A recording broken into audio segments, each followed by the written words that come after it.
Good afternoon, music world. John here from What's Spinning, here today to chat about this latest collaborative project from two heavyweights in the ambient and neoclassical division. I'm talking about Julianna Barwick and Mary Lattimore. The name of their new record is Tragic Magic. If you don't know, these two ladies are some of the most quietly influential artists in the modern neoclassical and chamber folk and ambient sound. Mary Lattimore, she's been at it for a few years now. She's a classically trained harpist, and she has built a great reputation for building these very dreamy, very whimsical records, deep in atmosphere. She's also done a lot of collaborative work over the years. Records like At the Dam really did hit me. It just felt like such a magical, easy to take in listen.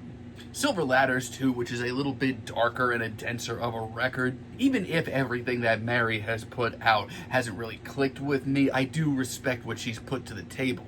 Now, Julianna Barwick stuff, on the other hand, it is essential listening if you're looking to get into modern new age and modern neoclassical. Ambient as well. I mean, her records like Nepenthe and The Magic Place are absolutely magical. They're records that demand patience but really reward you with just this incredible sense of wonder and mystery.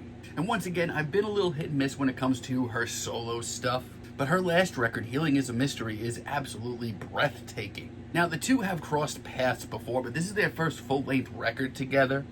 And leading up to this thing, I was actually really excited to hear it just because the singles were just so spellbinding, and let me tell you, they really do connect here. From the opening moments of Perpetual Adoration, it is just evident right away that these two play off each other so well. This track is hushed, it's gentle, it has a light glow to it. Mary's harp is warm and inviting, and Julianna's vocals are just angelic as ever. And the atmosphere feels impossibly deep, even though this track is fairly straightforward. But while it's simple, it's overflowing with color and joy and wonder, especially when the choir rolls in the later moments. It is a genuinely beautiful introduction. Also, absolutely adore the four sleeping princesses. This one doubles down on this record's whimsical side. Now, a lot of these tracks start very hushed, very simple. A lot of the instrumentals demand patience and work their way in very slowly. And this one, The Four Sleeping Princesses, it takes its time, over 7 minutes. A lot of these tracks are pretty bulky, but it never feels indulgent. As a matter of fact, this sounds like you're watching a storybook unfold. It's incredibly visual, but also does build a lot of drama in its own way. Temple of the Winds, on the other hand, this track gives me the damn chills. Gloomy synths, hazy production, and just one lone vocal floating in the background. It's very Angelo Badalamenti. Every detail from the harps, that whistle buried deep in the background, just grips me. It's honestly some of the loveliest new age and ambient that I've heard in some time. Also really love Hazy with no haze. Every harp note here just feels just so warm and inviting, intimate and cozy, playful and whimsical. I mean, despite being so stripped down, the attention to detail here is nothing short of commendable. And once again, over 7 minutes really does pay off.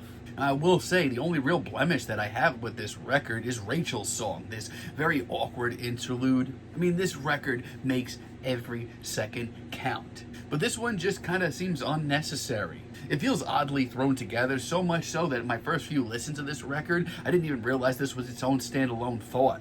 It doesn't add much, it only really breaks the spell that this record had on me up until this point. But honestly, this is a hell of an ambient release, and if you are into modern instrumental, experimental stuff, this is going to be a record you're going to want to hear. It's lovely. While Rachel's song got me off track, Stardust immediately sort of like recenters me in this experience. This track just opens up with this colorful, kaleidoscopic synth display that's really impressive. It introduces a lot of new sounds. It's emotional. It's epic, but also deeply heartfelt. By the end of it, it almost reminds me in a weird way of like Colin Stetson's Hereditary score. Twinkling says the atmosphere here just sound endless. It almost even reminds me of like early M83. Has this beautiful sort of nostalgic lift to it. And the album closes with Melted Moon, another single from this record. Creeps along patiently, building brick by brick. This actually might be the most pensive sounding cut here, but I respect it. It just sounds emotionally exhausted. There's a quiet sorrow to it, the ending of a long journey.